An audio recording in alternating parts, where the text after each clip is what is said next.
Hello and good morning, everyone. Welcome to the new episode of Breakfast with Boom. I am your host, Mr. BoomStick XL. We have one heck of a show. And folks, we got breaking news on one of the biggest stories in 2021. And I'm going to talk about that in a few seconds after we get into our panel introductions. We have two incredible guests that are joining us for the entire show. We also have newest member VJ returning. Crispy Bomb, even though he's not feeling well, is here in the flesh. And yes, he has the same awesome voice that you would expect, know, and love. But let's start off first with our friend, our brother, someone that makes primetime gaming a legit podcast. I got to be honest with you. I could not be more proud to work with him each and every week. He's an incredible member of the community. He has two shows weekly that he works with. The slanderous one, Everborn Saga. Please welcome Kay Asante. What's up, dude? Good morning, friends. Good morning. How's everybody doing? I'm so happy to be here. This is awesome. So yeah, I wish I could do this more during the day, but it's always wonderful when you're able to call me and somehow the work schedule is aligned. I'm here for it. So welcome VJ, welcome Crispy, Mr. Joanna Dark. This is gonna be an interesting show. Let's go. Yeah, we have something good to talk about. And speaking of returning guests, he made his prime time gaming debut a couple of weeks ago. He's here back rocking the 117 hat, rocking the Xbox t-shirt to the best of his ability. Please welcome Mr. Joanna Dark. What's up, dude? Thank you, Mr. Boom, for having me on here. It so happened that it aligned the fact that I was off today. So I was like, when I got your DM, I was like, you know what? I definitely want to come here and talk some games with some amazing people. So thank you again for having me. And I'm just excited to talk games and looking forward to interacting with the community. Well, it's honestly great to have you a part of today's show, and I definitely appreciate you being here today. So thank you for that. Next up, a returning character, and I say character because someone needs to hire this man for his voice. My God, please welcome the best voice in the podcasting business, Crispy Bomb. What's up, dude? Oh, I got my coffee, Boom. I got some nice tissues over here just in case. So if I go AFK, just know I'm You're sneezing your brains out or sneezing my brains out, one of the two. But it's great to be here, and at least I sound somewhat like myself. I would hope. Great to be here. You sound perfect. Again, just a little tired, but that's what happens when you're not feeling well. But we are certainly glad you are here, and of course, the recently joined biggest brain, best vocabulary in the business, VJ. How the heck are you, bro? Good morning. Good morning, Boom. Good morning, everyone. Do you have your spot of tea, sir? I do. And these are actually the first words I've spoken today. So, yeah, I'm glad to see my voice is still intact. So, yes, yeah. Well, it's great to have you here. And of course, on this panel each and every week. But folks, thanks to Kay Asante's keen eye, we have breaking news, and this news is dope. Folks, according to news.xbox.com, which of course is the official website, Aaron Greenberg, the general manager of Xbox Games Marketing, just posted a story, and the lead title says this: you voted, and now we're making your Xbox Series X mini fridge a reality. That's right, folks. According to the article, it will be releasing in December. The pre-orders go up October 19th. And guess what, folks? It's only going to cost $100, $99.99, which is an absolutely fantastic price. According to the article, the first wave of production is going to be available at Target, at target.com for $99.99, and our exclusive retailers within the US. Now, fans in Canada will also be able to purchase online via target.com in Canada. And additionally, for fans in Europe, the Xbox mini fridge will become available from Game, which is their version of course, GameStop, in the UK for £89.99, which is equivalent, of course, of $100 Don't, here. don't you love it how they do the equivalent for you instead of just go slap it on there and make it even more expensive for some people? I appreciate that. Very cool. You know something, that's a fantastic point. They do go out of their way to make sure that every gamer, regardless of region, is handled in the most proper manner. And once again, we have to tip our caps to Aaron Greenberg for getting this done. We know that he was at the center of getting this done. Again, when the first shots of it came out, people made fun of the X, right? They said, "Oh, look at this, it looks like a refrigerator," and they made that a reality. Justine, if you remember, when this was announced, Stace and Xbox sent her an actual, real, giant. Yeah, her and Snoop Dogg, huge Snoop Dogg, huge fridges, huge fridges that I don't know if they use, but if they want to get rid of it, Snoop, listen to this show and send it over to me. I'll DM you my address. But let's get everyone's opinion on this. We'll start first with Kay Asante, who found the story. How cool is this of Xbox? Oh, this is awesome, man. And I know some people may go, well, they should be making games. They can walk and chew gum at the same time. They have the resources. They have the resources. They can do both. And it's funny. People have been, and as funny as it is, and it's a meme and all that, people have been asking and talking about this for quite some time. Like I've heard Aaron Greenberg does if for those that don't know, he does a show on not Spaces, because that's the whole Twitter version, but Clubhouse. Every week he does it with a bunch of people. A lot of industry people show up. That question gets asked so many times.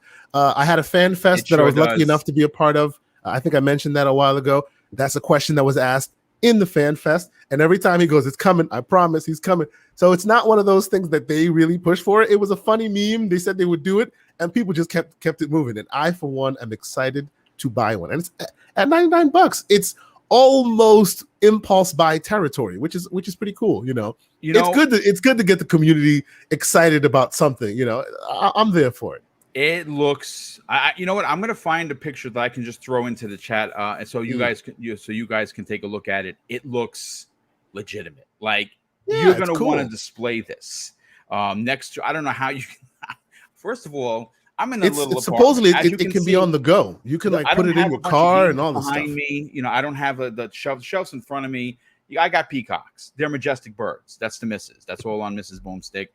So I don't know where I'm going to have room for this thing, but I'm going to find it. And if I don't find it, I'm still going to keep it in storage till eventually we buy a little something and I get a man cave or a game room or whatever. But this is dope. Mr. Joanna Dark, this is, it's funny because what we love about Xbox is the fact that they are not afraid to do something different. They're certainly not afraid to walk to their own drum. We've seen that. This is a much different Xbox since Phil has taken over. But more importantly than anything, I know we can easily talk about acquisitions and we talk about first-party games. But what I want to focus on is the fun factor that Microsoft has with its fans. And this is another opportunity to deliver something that we have all been asking for. What are your thoughts on this? How cool is this fridge? When Kay Asante told us that the news was breaking, I went literally and posted it and looked at a tab and I said, "Hey, am I available to purchase it real quick?" Trying to hit that F5. One of the things that I love is Xbox does a lot of fan service. They sure do. As someone who likes collecting things, I know that many gamers sometimes say, "Hey, well, where's there a special edition of key first-party title games?" But what they do though is that they cater to fan service with, mini fridge, some of the merch. Yeah, I don't know if you saw the controllers. Did you see the Master Chief chain from King Ice that just came out? I picked one up yesterday because I was like, watch. I was just going to say they have a watch coming up that I pre-ordered. Oh, yeah. It's gorgeous. Oh, yeah. I pre-ordered it. I think it's 200 and change, but it's beautiful. Yeah. And it's these tangible things that you can just kind of show if you're a fan of Xbox, to kind of celebrate. That I wish, more, the other two kind of dived into. We have Nintendo with Amiibos, but I would also love to see more of that, on the PlayStation side. But that mini fridge looks incredible. I love that it's a great price because when you look at those type of fridges, take away the fact that it's an Xbox fridge, they're about that $100, $120 range. Yes. I look forward to being in front of my computer trying to get one. So I can put it next to me. And now when I'm gaming, I don't have to walk all the way downstairs to get something to drink. I could just easily just open up my fridge and get my beverage. Yeah, no. I mean, it's pretty epic. I mean, it has a green glow when you open it. The top part looks just legitimately looks like the Series X, down to the ports on the front. The light is on top. The top lights up. It's pretty impressive. And obviously pre-orders October 19th. But let's get Crispy Bomb in on the conversation. Crispy, you and I have been doing this show for quite some time, and I don't necessarily think Microsoft, specifically Xbox, gets enough credit for exactly what Mr. Joanna Dark had to say, and that is the fan service that they offer. This is another opportunity to give the fans what they've wanted. We've been asking for this. We all have been asking for it since we saw if you remember when Aaron Greenberg did, I don't know if it was the May or the July event, but I think it might have been the May one where he had the prop in back of him. He had the screen of the Xbox fridge. Again, he went with the joke, and they made it a reality. What are your thoughts on that? Well, we could thank Twitter for that, by the way, because that was the vote against, what was it, Skittles?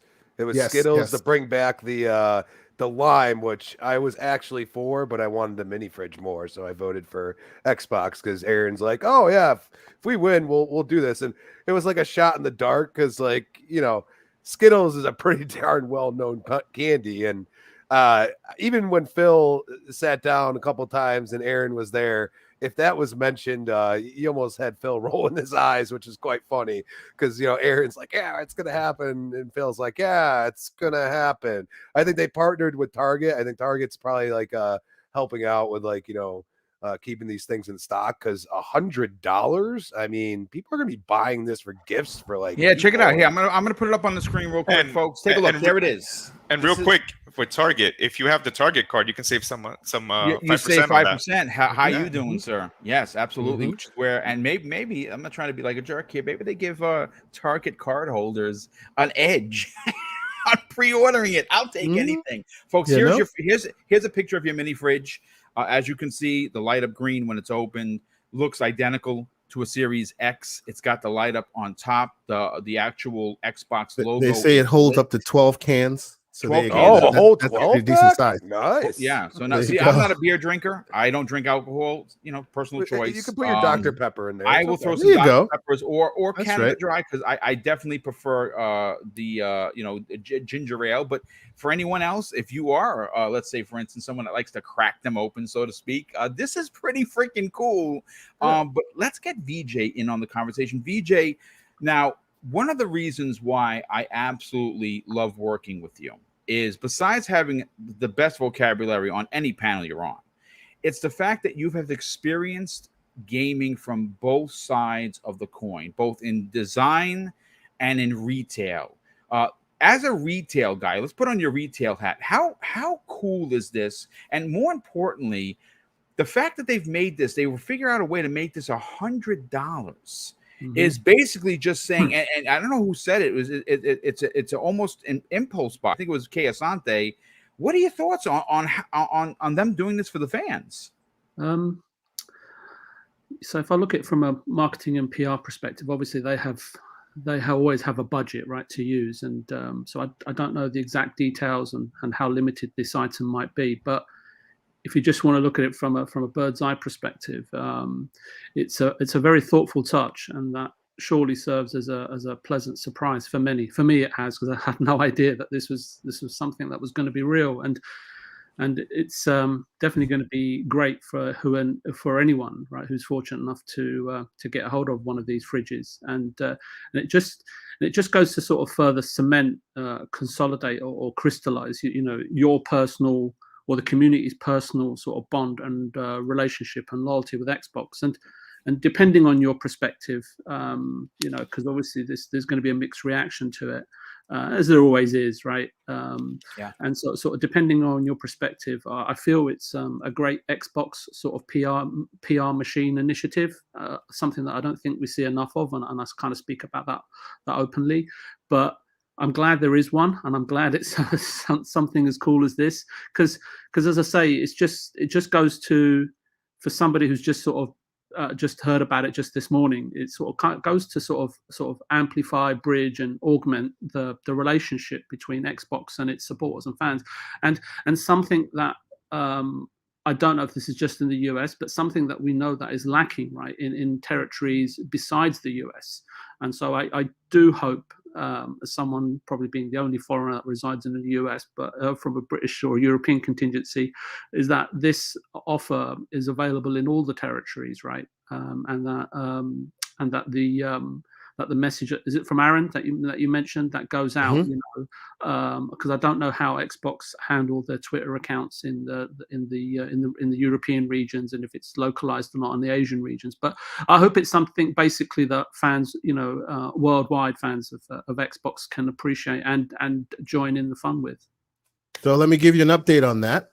Fans of Europe, Mini Fridge will be available in game, right? Fans in France, in Germany, in Italy, in Spain, in the Netherlands, in Poland, they can all grab it for equivalent funds. And they're still looking into bringing it into even more regions, available in 2020, based on regulatory and approvals and all of that. So they're trying to push it beyond that, you know, American thing. Absolutely. And I think it should do South America, Canada, especially Asia, Japan, China, Korea, Singapore, Malaysia, Indonesia, India, even all the APAC territories. And if Kay Asante said that they're doing that, then my work is done. I think, if you don't mind, real quick, this kind of aligns with Microsoft's overall, you know, kind of strategy to be a more global focused company and be in other territories. So this is great that they're allowing, again, you know, Game Pass, the fridge, all these things that are available everywhere, not just in a specific region. So it kind of aligns to that strategy as well.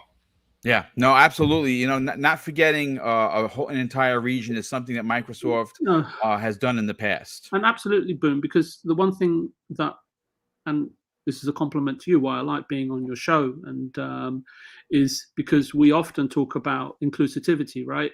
And what the Xbox brand needs to do or should do, and all brands should do, right? Whether it's in gaming or in other industries, it's about, you know, because given the diversity in the world, right? It's we often talk about inclusivity, so that should just be their mantra, right? Look, everything we do, how do we include everybody, especially, you know, with their goals for Game Pass and so on and so forth. But I don't want to go too much off track, Boom, because we could probably just end up on this topic for the rest of the show. But yeah, I'll hand the reins back over to you. No, I definitely appreciate it. I mean, listen, again, fantastic news to open up the show. Now, this show is going to be all Xbox. There's a lot of stories that we're going to be talking about specifically for the brand. It almost feels like as if this is a mini version of the Xbox Factor podcast, because we have such incredible news. The second topic I want to bring up, and this one it comes to us courtesy of a tweet from our very good friend of the community, friend of this show specifically, is Jez Corden of Windows Central. And, you know, he specifically asked on Twitter a question that I thought I would love to sit here and debate with not only the panel, but of course the near 200 people that we already have here in the chat. And that is, here's his question. He says, what gaps does Xbox still need to fill in its lineup, genre-wise? What's missing? And I added this on the back end of it. And what should be made a priority first? Now, my response to Jez is one that I'm not ashamed to reread. And I'm going to keep beating this drum until somebody at Microsoft hears me. Here was my response. I know that I might be the only one. I might be one of the few that actually cares about old school platformers, but I'm still holding hopes for a new hashtag Banjo-Kazooie. The family-like titles are missing from the Xbox portfolio, in my opinion, and it'd be a great IP to bring back. So what I want to do is I want to start with our guest first. And Kay Asante, I'll go to you first on this. You know, this is a conversation that we have had on multiple shows. We talked about this in the green room with Mr. Joanna Dark and Crispy, and then VJ came in on the back end of it. Look, this is not a shot at Microsoft. I love everything that they're doing. But I have said many times, if you want something, if you want your favorite brand to do something or to stop doing something, you need to be vocal. We talk about this with the PlayStation fan base all the time, right? We get out there and we say, listen, tell Sony you don't like the 70 games. Tell them you want a Game Pass type of service for you. Tell them that you're not happy about X, Y, and Z. What you're saying is, like the kids say, you want to keep that same energy at this point. Keep that same energy. Keep it 100. Keep it whatever you want to keep it. But the reality is that there are some genres that are absent and visibly absent from their current portfolio. And and when you look at the IPs that they have and they're holding on to, they have answers for these. They just are not either A, talking about it, or B, haven't found the correct studio to do that. And look, I'm going to say this. If you are a fan of Banjo-Kazooie, then you probably bought Yooka-Laylee. Yooka-Laylee is a spiritual successor, literally, to the characters. They have a pair of characters that traverse this incredible, glorious-looking world that is a cartoon come to life, right? Everyone on this studio are ex-Rare developers, right? I'm saying this, I've said it a year ago, and I'm going to say it on today's show. Microsoft, do not be afraid to do a second-party game with people that you have worked with in the past. They must have a relationship. If you're going to hand it off to somebody, because here's the thing, good friend of the community, good friend of me personally, Colt Eastwood. Everyone knows Colt. Colt has been very against any Microsoft first-party studio taking on Banjo-Kazooie. His opinion is that he feels that it is a waste of the studio. He wants new IPs. I listen, I appreciate his opinion, and of course I respect it, but I disagree. I think that Banjo-Kazooie is, Phil Spencer has in the past talked about bringing more family games. What's a more wholesome family game than Banjo and Kazooie? At this point, I would just take a remake of the original. If you don't have anyone to tell the tale, just do a Resident Evil 2 job to the original Banjo-Kazooie, and you have a winner, right? And again, here's the sticking point. 5 years ago, 10 years ago, we're all worried about, oh my God, is it going to sell 1 million copies? It has to sell 10 million copies. Well, guess what? Phil Spencer has said this numerous times. It doesn't have to sell 10 million copies because it goes right into Game Pass. And a game like this could, in fact, get a subscription from somebody. Oh, Banjo-Kazooie, I remember that on the N64. I'm getting it, right? Keisante, not just talking about Banjo-Kazooie, where do you fall in the conversation of missing IPs, missing genres from their current portfolio? So first and foremost, I'll say that we as gamers have always believed that if you want something to be better, you ask for it, you speak on it. And people that always fight against that's odd to me. So even to justify that is ridiculous. If you don't want it to, if you want it to happen and you don't ask for it, how do you ever expect it to happen? That's ridiculous. So 100% I agree. You want something to happen, ask them for it, right? As far as the portfolio and what's missing, they have been very forthcoming. I'm one that's usually a little critical of them when it comes to that, because since they're forthcoming with their processes and, we're doing this, we're doing that, this will take this time, this will take that time, what ends up happening is they get criticized for the things that fall flat, right? Whereas their competitors get to kind of be hush-hush and surprise you with stuff, and then people are like, yay, but they're not as forthcoming, they're not as transparent, right?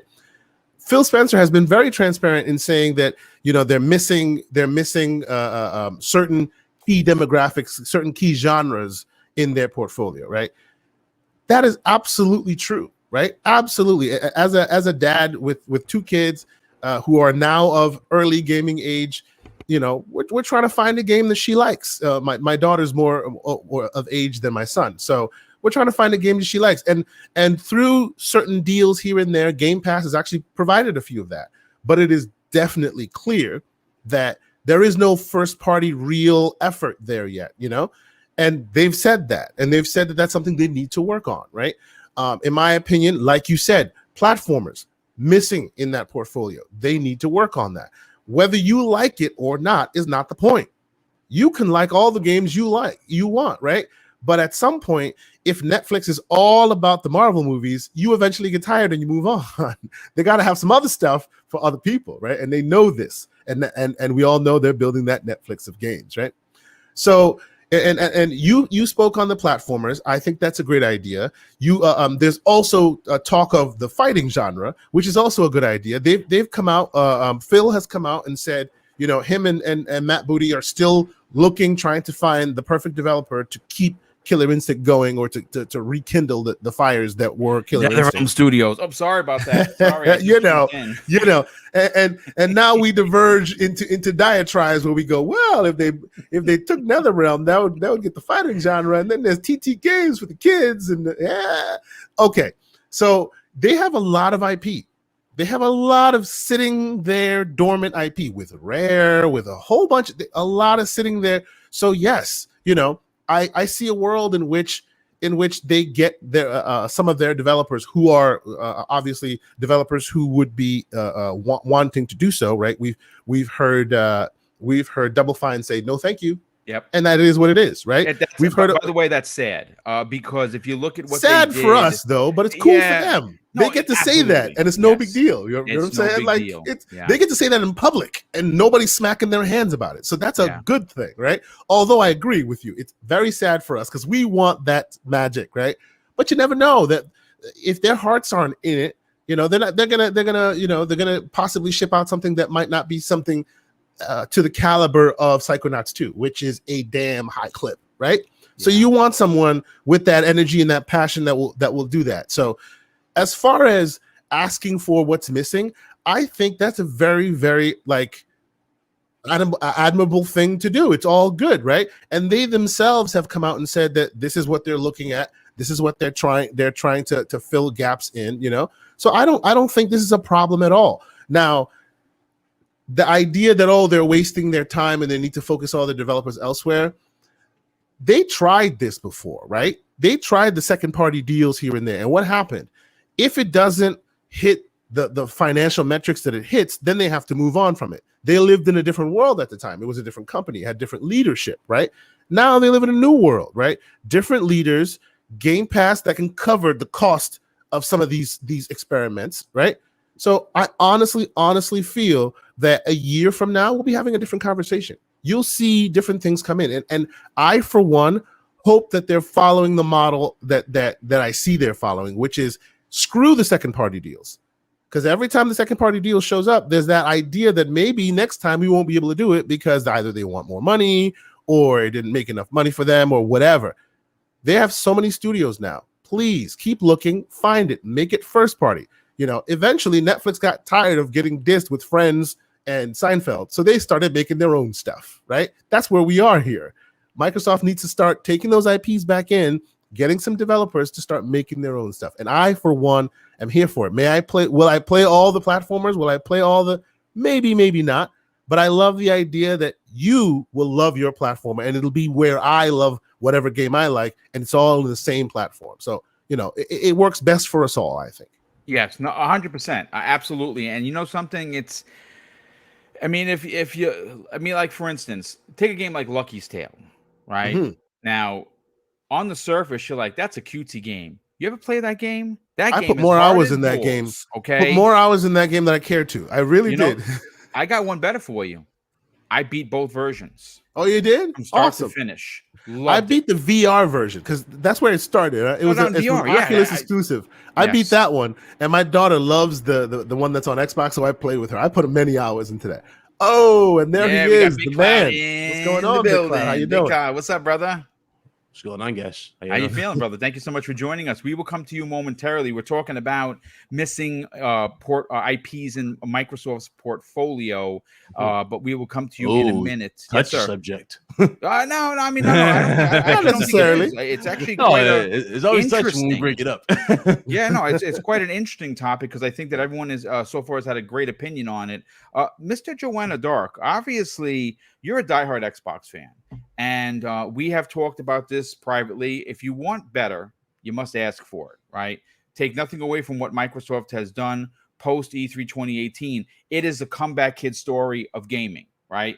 I know we've talked about this before. We've seen missteps and fumbles, and we've seen great triumph right after. I mean, it happened with Nintendo, right? They went from the Wii to the Wii U was a failure. Switch, incredible, right? So PlayStation went from the PlayStation 2, dominant. PlayStation 3 stumbled out the gate quite a bit, made a comeback towards the end. And of course, the PlayStation 4, the story is written, 114 plus million consoles out there, market leader. And we've seen Microsoft do the same exact thing. Xbox 360 dominance. Xbox One, not so much, came back towards the end, not like a Sony comeback, but came back nonetheless, right? Anything of 500 million consoles sold is something to tip your hat to, right? How many systems did they wind up selling for the Xbox One? We have that number? I can look. Yeah, I said 500 million. That's not what I meant, because if 500 million, that's a record-breaking number. That's even better than Sony. But I think it was like 50 million. That's what I meant to say. It was like 50 million. 51 million. Yeah, 51 million estimate. Yeah, it's 51 million. So there you go. So I mean, again, stumbled out of the gate.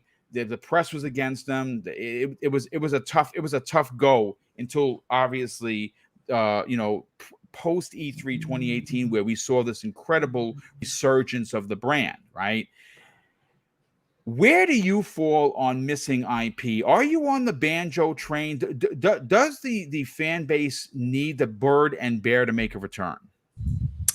Yes. As a huge Banjo-Kazooie fan, I feel that that's one part of the portfolio that I think definitely needs to be addressed.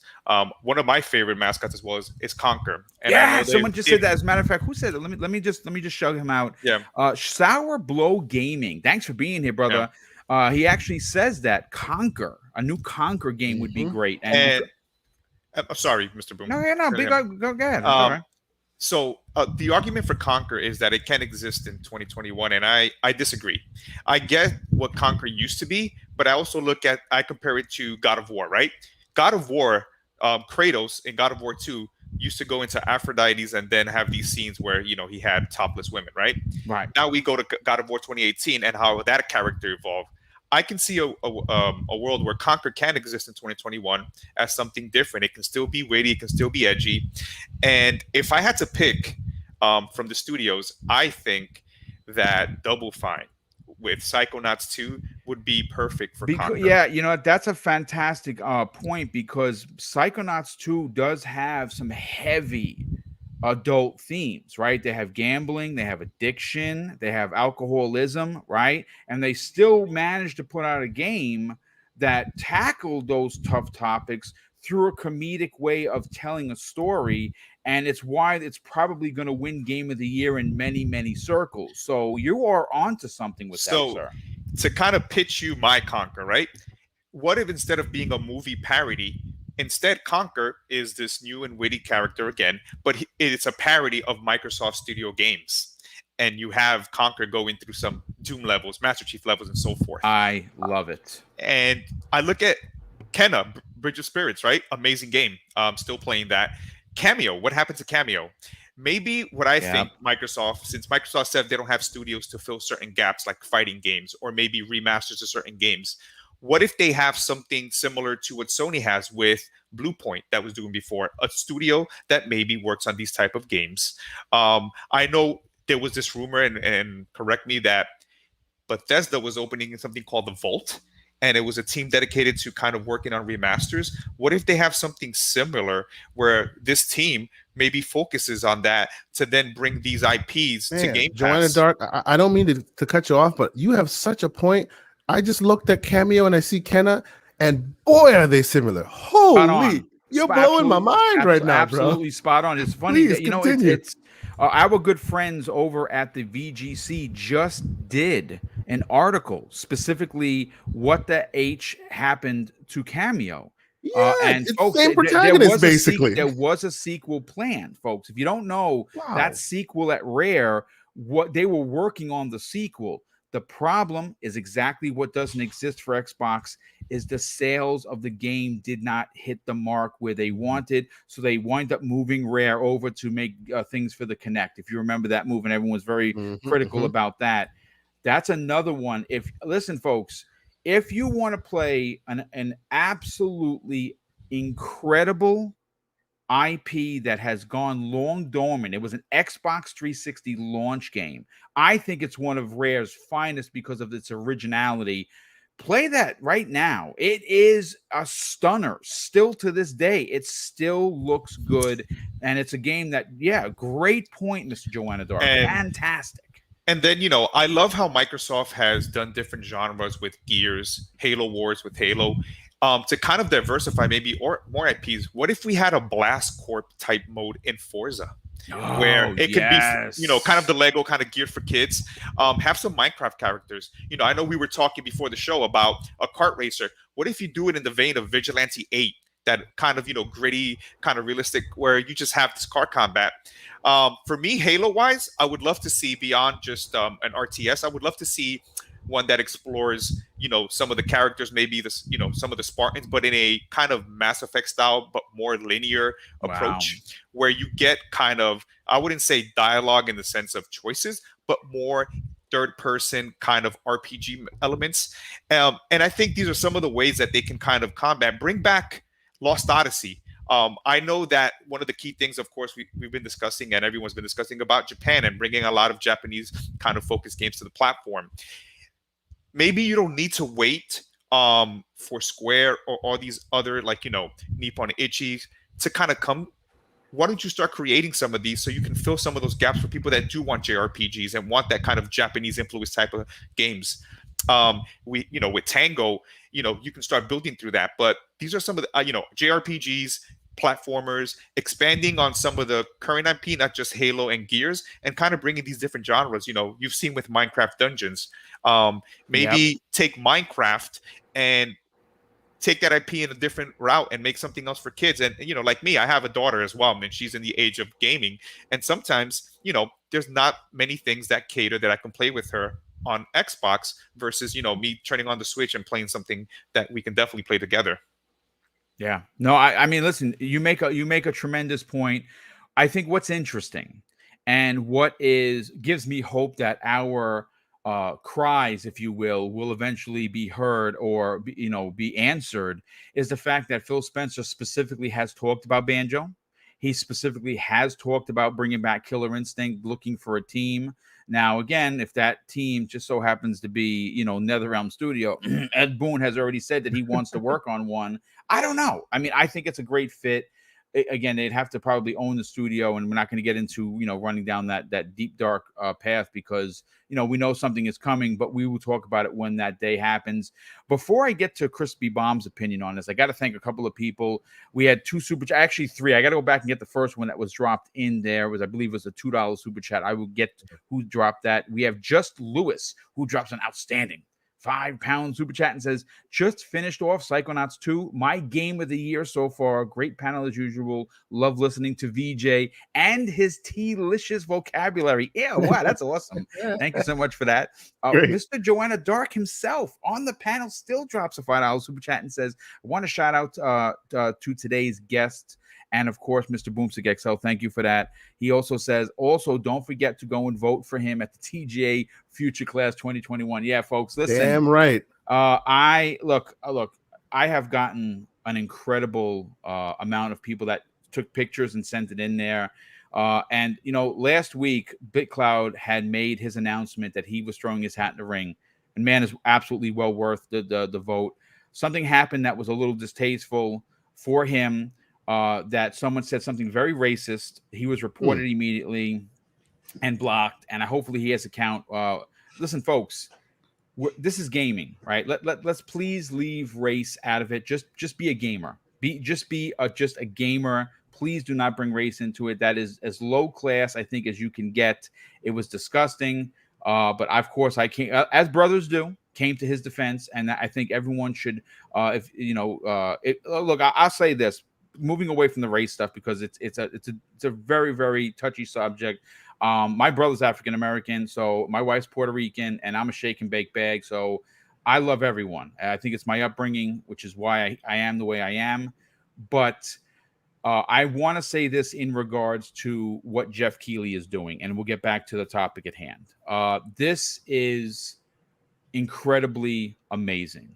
Jeff Keighley's event, whether you like it, love it, hate it, loathe it, whatever, it's watched by millions, right? This is an incredible opportunity that if you were to get picked, and I don't think I'm going to. I mean, listen, it's a big world. There's millions of content creators, and there's so many talented people that it's actually hard to pick just one. But they're picking 50. If I happen to be one, it's going to be the biggest thing that happened to me since becoming a content creator. But I want to say this. If you don't pick me, if you don't feel that, out of all of your podcasts and content creators you listen to, you're going to pick, a Big Cloud or Ains from, from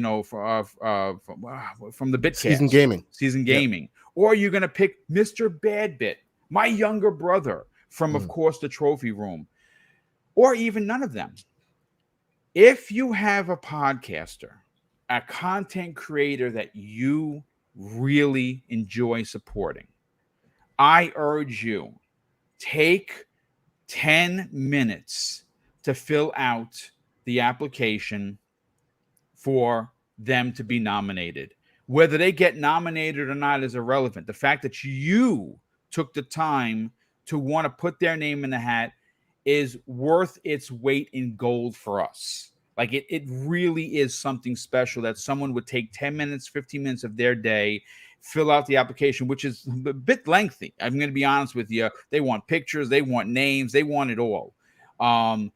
Take the time to add that person, your favorite podcaster, to this conversation. We will be unbelievably grateful for it. But let's jump back on track. Crispy Bomb, where do you fall? I know you and I have talked about this on many podcasts before. Microsoft is doing a lot of fantastic things, right? But there are some holes. Where do you think they need to kind of patch up these holes? Well, I'm actually with you, Boom. I think a good start would be Banjo-Kazooie because, I mean, that IP has been so dormant. It feels like it's just crazy that they haven't touched it. And like, it's not for me. And, but my girlfriend will gladly go play that. But and that's the thing. She ain't going to go play Gears with me. You know what I mean? But she has been interested in Back 4 Blood. So I may have something that I really enjoy. Cool. Yeah. So she's definitely got an interest in games like Banjo and, a Conquer. I'm down for that. I loved Conquer. Conquer was so much fun. Even the couch co-op multiplayer was something else. It was a laugh riot, and it was something that not a lot of games really had, like besides maybe like 007 GoldenEye back then. You know what I mean? So yeah, there's definitely like nostalgia there that you could really tap into and also attract like new customers because a lot of people don't even know what Banjo-Kazooie is, especially if you're like in your like late you're like in your 20s somewhere around there or earlier. You have no clue. And that's the thing, like you got to look at these IPs at this point. And I'm also the type of person that says everybody's like superhero, we need that, we need a fighting game, you need somebody to make Killer Instinct. Me personally, I think there's at some point we have to look at like, Master Chief, Marcus Phoenix. Those are kind of the heroes of Xbox. They did it backwards. They made the games first, and it wasn't even them technically. So, they bought the IPs and they continued it. But, the point is it was always exclusive, and they did it backwards. The comics aren't first. Now there's comics for, Halo and Gears, and, there's books, and there's just all this stuff that, at this point, they're kind of the heroes of Xbox. Now you can go and if you're going to do something, purchase WB. We all know that. And that's the easy route. Yes, or sir, we start, it is. or we start looking at it this way. Are they going to try to build new heroes? And it starts with a game instead of a comic. That's where, the fine line of what do we really want at this point? Because we always say we want new IP, but lately I feel like we're talking about old IP, which I'm fine with, because I believe there's so many games that could use a fresh coat of paint, because they're 10 plus years old. They're on such older, just archaic visuals, and they could really use a full-on upgrade. But at the same time, we all want new IP as well. So it's kind of this fine line. What I do believe is they need to address fighting in some way, shape, or form. Even if it's like a Smash Brothers style, fighting Sounds like game Crispy's or something. been watching a lot of my content, low-key. And it's one of those things that it's what they want to do, but they need to find the talent that wants to do it, because you don't want to force anybody to do it, or there's going to be probably a problem. It's not going to be what they want it to be. Yes. So even if it is for certain games that are kind of smaller, like a Smash Brothers style, you could go second party, but you have to make sure you have a good partnership with that second party. They have delivered for you in the past, and they haven't had huge changes. It's those type of things that, like, if they got bought out a year ago after they made something for you, and now they're technically working for a different company, you know what I mean? Then you might have to question it, and you might have to go back and really, look at the leadership that purchased them or stuff like that. You know what I mean? So they really have to make sure that they don't get into any second party deals that, end up with scale bound results. Yes. Yeah. No, great point, dude. Great point. Well, I mean, good stuff, and I absolutely agree. I mean, again, we for all we know, these two IPs could be being worked on as we speak, and they just haven't told us, right? They haven't said anything. But again, still a great conversation nonetheless. VJ, let's get your opinion on this. How does Microsoft need to address the holes in the current portfolio? Again, they are, I mean, like I talked about in one of the stories we're going to get into about the Avowed news. Microsoft has quietly have become the champions, if you will, of the Western RPG. The market has been cornered. They have Bethesda, they have Obsidian, they have In Exile. I mean, my God, right? I mean, is there anyone else that's better than the three that they have? The answer is no, but they're still missing some things. Where do you think they need to get some help in that area? First off, Boom, I think this is yet another very sort of large, mercurial, sort of secretly multi-layered question that you've posed. You do this, and I love posing those to you specifically. I know how you. I kind of know how you go about your questions. That's why this show's so great. They're quite smart, inventive, and they are quite multi-layered. So it's not easy to answer this, but I know we talk about Banjo. So what I wanted to do first of all was just add a little context to it, because there's a lot of younger gamers that weren't gaming in that decade. Yes, and I want to talk about why we perhaps desire, say, Banjo or any great IP, right? Back from the decade, right, in the 90s, right? I'm with you on Banjo and Kazooie. Since the 90s were an amazing time to be a gamer, right? Especially the late 90s. I think around that time you also had like games like Zelda, Ocarina of Time, Metal Gear Solid. I remember, on the Nintendo 64 and the PlayStation respectively. And if you were a gamer back in the 90s, and emulation doesn't really count, if you really want to experience the 90s, a time machine would probably be more appropriate. You have to understand that great games were few and far between. Resident Evil 2, I think, was also something that was released during the late 90s. It was definitely a time when you marked down the releases of big games that you found out about in magazines, right? And you'd go over to your wall calendar with a pen or a biro, right? And then mark it up on the calendar and then count down the days, right? We never had a device in those days to remind you, right? We never had Twitter or anything like that, right? And therefore, when we talk about like older games, right, or older IPs, you have to understand that also comes along or ignites in people's minds, right?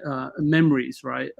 Very, very vivid memories, rewarding, nostalgic, and romantic memories, right? In regards to that particular decade, right? And perhaps even earlier for some even older gamers than us. So today, the way we are, right? We live and enjoy like the most, as humans, right? We kind of live in the most advanced and the most technologically sophisticated era as human beings, right? That any human has ever experienced, right? And I think a lot of people let that sort of fall by the wayside and don't really realize it on a really high level. So games and gaming in general, and so many other things, right, that people find solace in, right, to get away from the daily turmoil, right? All of those things are available at your fingertips, right? And there is just such an abundance of everything. Most of your sort of life flies by like a blur, right?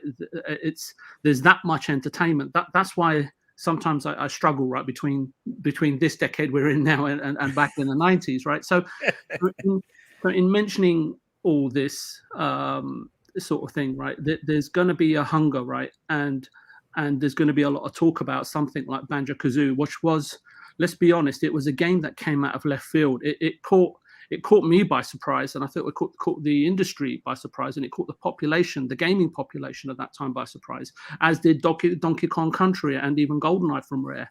And the thing is, for me, is that whenever you mention Banjo-Kazooie on the show, it always takes me back to what Rare once was, and never again have they hit the genius and the creative heights it once did. We all want new acquisitions, but you can also understand why a lot of gamers want to see Everwild come to fruition in a big way, and as a byproduct, hopefully return Rare right back to its former glory. And as I feel that some of the custodians, if there's any left after 20 odd years since Microsoft bought them out, they've endured a lot, and I think. And I mean this in the most respectful way possible, but Xbox need to take a look at themselves in this regard. It was a huge acquisition that makes Nintendo still look incredibly savvy, right? To this day, selling the studio for $350 million, right, and 130 million more than Sony paid for Insomniac. And if you calculate, if you take into consideration inflation, right, that's a $508 million acquisition and something in that region, right? And so then to sort of like kind of answer like the second part of your question, because I'm probably not answering you at all, am I? We can look at what is perhaps urgently missing, right, from the first party lineup from Xbox here, and there's always going to be plenty of suggestions, right? There's not, especially on this panel and maybe even the community in the chat, there's not a lack of inspiration, right, here at all, right? So we could go on for hours and hours, but you've got some quarters in gaming will say Xbox has the titles, software, genres, and games pretty much covered off. Just go and explore Game Pass, stop living in the past. And then you've got the very positive diehards, which I've come across, will say, even last gen was absolutely fine. We don't really miss anything, right? There's plenty of games to be getting on, and what's all the fuss about, right? And that's true, right? If you're happy to fill your time with Gears, Halo, Forza, and a few of the great big, sort of second or third party titles. And I can understand and respect both viewpoints, but whatever your stance, whether you feel Xbox feels it needs certain games to round out its portfolio and achieve its sort of business goals, and whether it's just general offerings or titles or whatnot, the question and the problem is pretty much always going to be the same for any platform holder. To what rewarding and qualitative sort of degree will these genres or gaps in the Xbox or any platform holder's portfolio be covered off? And I think that's a really important thing, right? And I think Xbox has been and is invested and done its level best to cover off the bases so that there's something for everyone. And I am finishing off, honestly, I'm not going to go on for much longer. And also, I want to focus on what we know. We could perhaps acknowledge that to a varying degree there are some potentially great games coming to Xbox next year and beyond, right? You've got Starfield, Fable, Unavowed that you mentioned, Boom, Hellblade 2, Gear 6, and perhaps, and I say that again, this with the greatest respect, because I think they're kind of precariously or awkwardly poised at the moment. You've got Perfect Dark and Everwild games, right? I can't commit to these being great or not, just from the vibration I get from those and what's going on over there at the moment.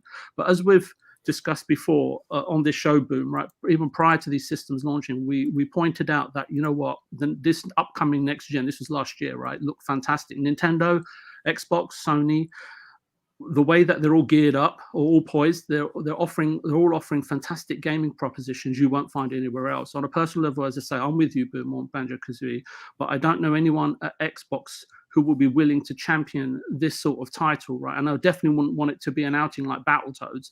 And the thing is, if you work at Microsoft, your power, position, influence as a producer is always at risk at Xbox. It's a very big, large corporate company and a very political company. You only have to ask, our good friend, who was his name, Chris Lee, post being Halo Infinite exec producer or director, and again, I say, look at the exclusives that Xbox is coming down the pipeline. You've only got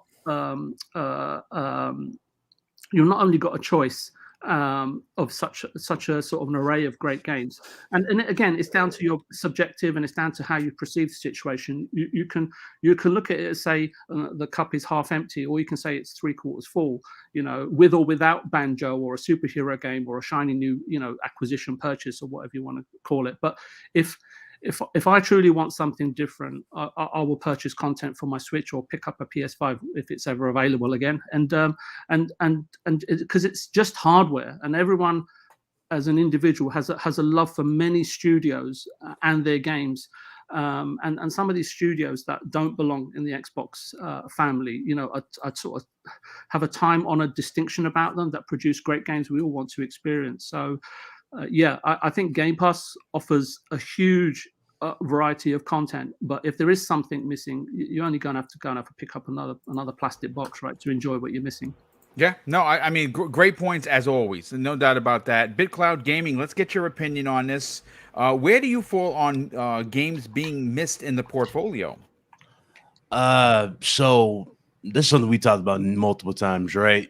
Personally, it's best to be in the conversation. That's why I stand by this all the time. You want to be in this conversation every time. You don't want to give like one platform all the accolades, so to speak. Like, for example, what is Sony being known for right now? They're being known as the superhero platform with Spider-Man and now Wolverine.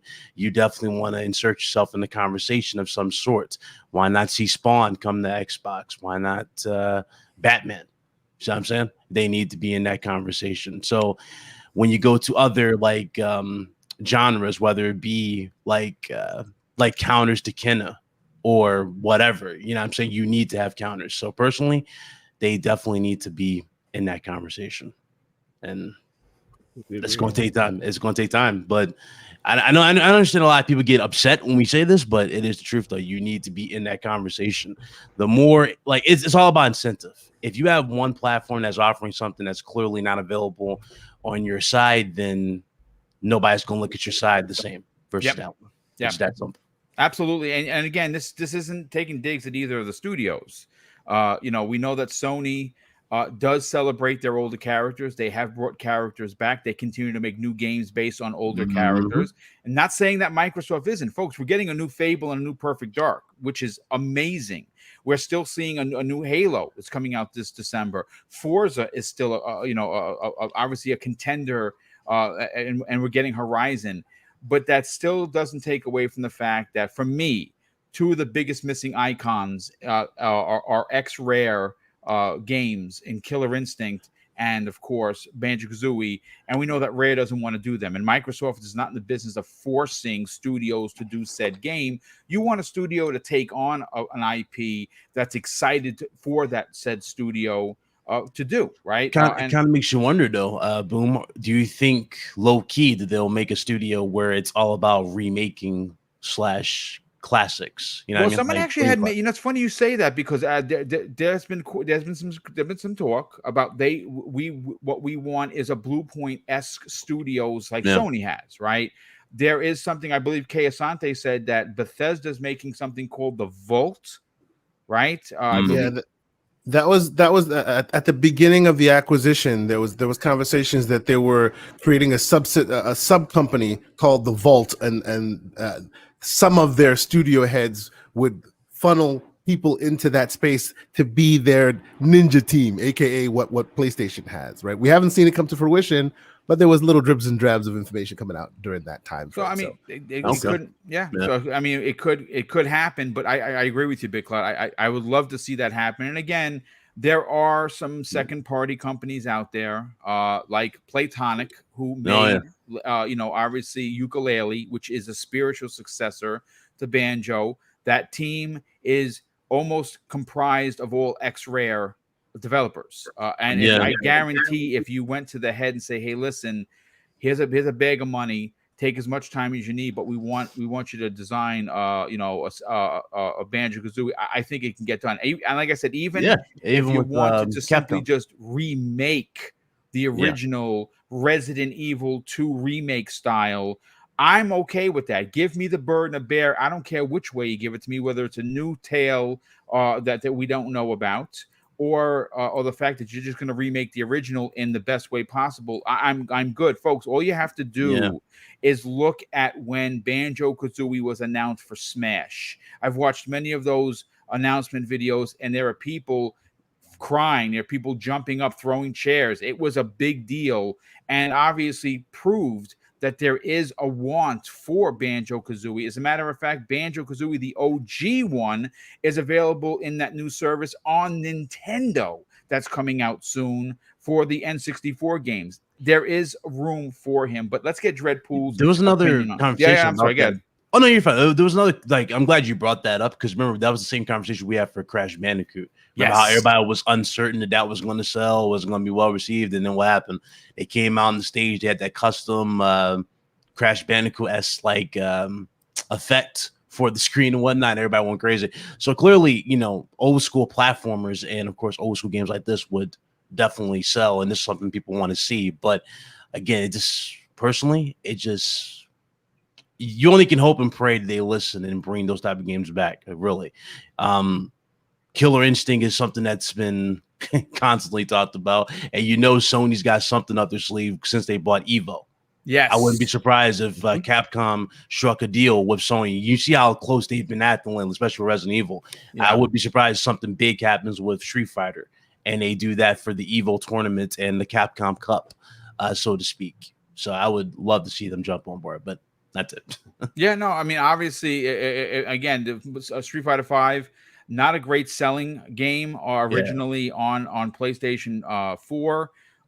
We have heard some rumblings that Capcom isn't financially in a position now. That deal was struck because they were struggling. They were on the ropes of bankruptcy. People don't understand that in 2016, it was almost over for Capcom. That's why they made these exclusive deals, and specifically in the fighting genre with Street Fighter 5. Now, that game launched broken. Eventually, if you play it now, it's incredible. It's an absolutely incredible game. But it's actually the worst selling in the franchise history. We have heard that the next Street Fighter is going to be multi-plat, but again, we don't know these deals. And now that Sony owns Evo or invested into Evo, it could push the Capcom Cup and in their direction. And again, it would for me. I've said director's gone, by the way, Yoshinori Ono. He's gone.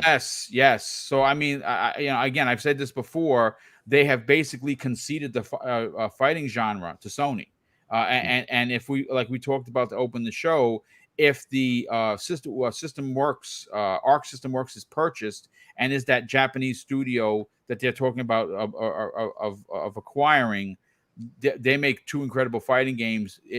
Microsoft's going to have to respond. But Dreadpool, let's get your opinion on this, and we'll get to one of the bigger topics of the show. Where do you personally feel they need to fill the holes in, of course, the Game Pass portfolio?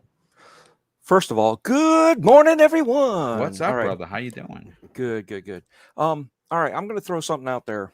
I was driving, so I don't remember who said it. Something about old games and like God of War.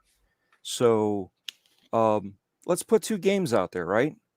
God of War, and I know it has nothing to do with it, especially in the competition wise, but Voodoo Vince, right? Yeah, I played old game, also remade, right? But it was remade exactly the same with all the new stuff. Nothing changed, just basically new for the new hardware.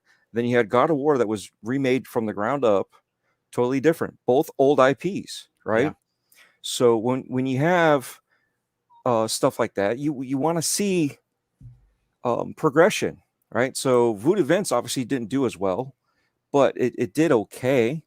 God of War blew it out of the park, right? And what's going on now with Perfect Dark? They're redoing it right from the ground up. They're not just going to make the same Perfect Dark Zero spin-off or expansion or conclusion to it. You know, they're not doing that. They're building it from the ground up again. Same thing they did with Tomb Raider. Okay, so do we want old IPs? Some of us, yes. Some of us want new IPs, and I get it. But if we can rehash those old IP names and the lifeblood, the bloodlines that they have, and bring it into today's date, whether it's a remake with better controls, better visuals, better graphics, or a completely from the ground up remake like God of War was, just completely change the way it's even played and update it with a new light, a new artist's brush to it. You know what I'm saying? So do that. There could be both. It doesn't have to be, it has to be old IP, it has to be new IP. But we need to have, like, everybody's been saying, family. Obviously, it's one of the things that's lacking, because what's going to get the new gamers into this is the younger gamers coming in, learning how to play. You know, a lot of if you're parenting, you shouldn't be letting your kids playing Call of Duty and all the hate that goes around with the smack talk, right? Mm-hmm. And then you got these little punk ass kids. I'm sorry, but you got these punk kids talking. that was shaky, sir. Yeah, you know, but not knowing that they shouldn't be talking like that, right? It's one thing when adults are doing it because we're adults, but they shouldn't be talking like that. Like they're 30, they're only 5 and they're talking like they're 30.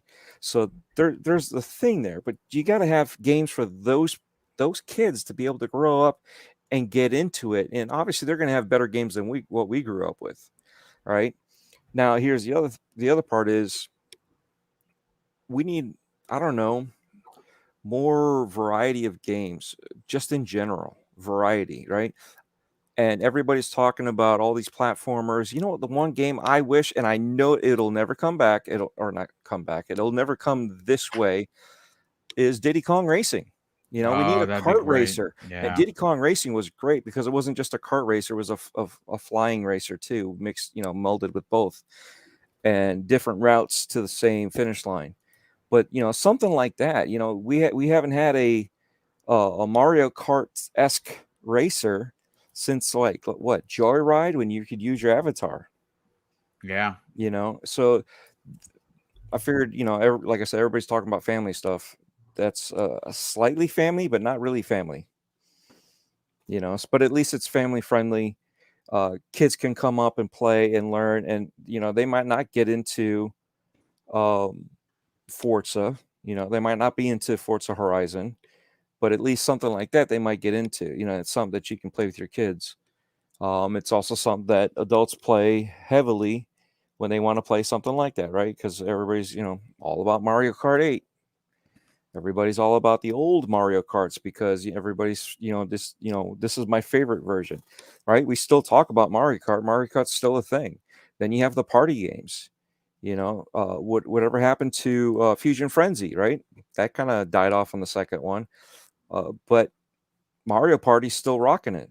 So obviously there's stuff there. It's just finding out and implementing it the correct way. We've had bad games many times. Do we want Conquer? Yeah, we want Conquer, but we want a dirty Conquer. You know what I mean? We want the foul mouth Conquer, but that's not going to happen in today's age.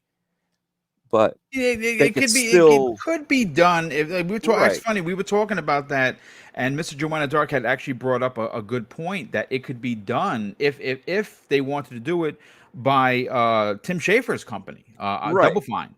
Because they obviously handled a lot of adult themes, alcoholism, gambling addiction, things of that nature in Psychonauts 2, and it went over well because the writing was done so incredible. Right, but we're not going to get the living color version. Probably not. But that's what we want, right? We want the living color version. We want the dancers. We want the risque jokes, Firefighter Bill.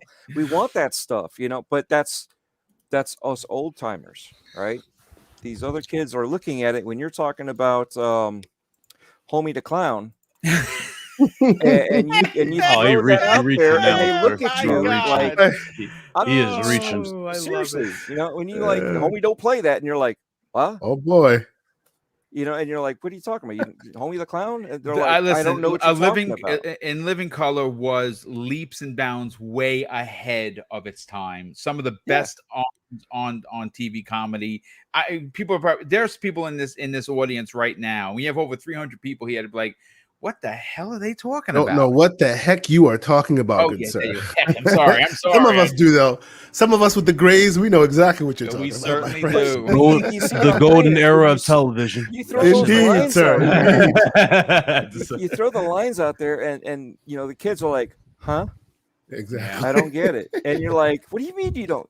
You know, but that's part of this thing with gaming too. You know, a lot of us are reminiscing back to the day when we could do stuff like this in gaming, right? What was the biggest thing last year that we had that was like a main thing was a character's butt, right? And the year before that, in Overwatch, a character's butt and the pose. It's like, and we're looking at it like, really? Is it that big of a deal? But that's today's society. There's people that well, take I mean, to all again, this to your point, I absolutely agree with you. But I think that, you know, again, I like the fact that this panel handled this particular topic in a sensical order. Everyone had fantastic points. I think that, you know, look, I've said this before. You can never forget where you came from.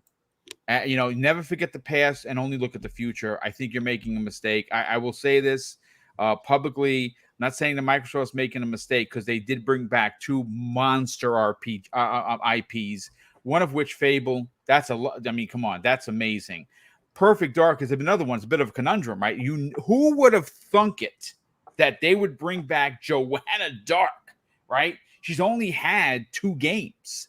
Right, N64, and of course the Xbox 360 launch title, which was okay. You know, obviously everyone looks back to the N64 version, which is dope, right? So I mean, look, I do want to move on, folks, because we do have a big panel, and one of the biggest topics that I've been advertising is something that was dropped into our laps by a friend of the community once again, Jez Corden of Windows Central dropped a monster article concerning Avowed.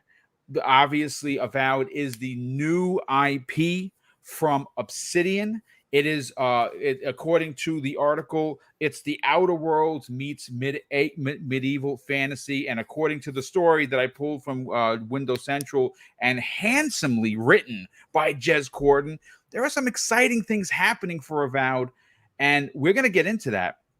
And I want to read a direct quote from the article. And this, of course, again, is Jez Corden. He says this, and I quote, "Sources familiar with the internal plans have reached out to us in recent months, offering details on Avowed, moving through the pre-production towards a playable alpha state. Indeed, Obsidian is likely close to having a working early version of the game with many mechanics and core gameplay pillars already implemented. I can't be sure how old some of the footage I've seen is, and there's a good chance it's far further along." He continues in the article, "Avowed will feature many elements from Pillars of Eternity and fans will be familiar with. Wizard spells like Jolting Touch which can fry enemies with forks of lightning.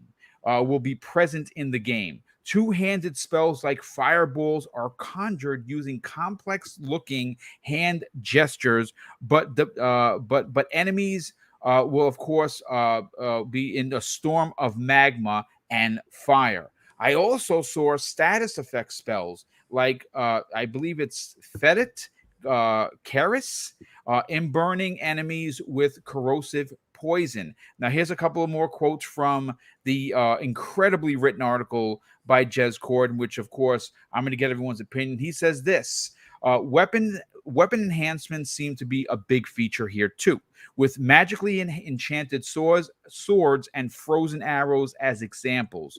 Pillars-style guns may also appear in the game, similar to the musket and Aracubusus, I believe that's how you say it, found in the original 2 titles. Familiar creatures such as the lizard-like Azarbus will also appear alongside much larger and deadlier threats, all the way up the wyverns and drakes.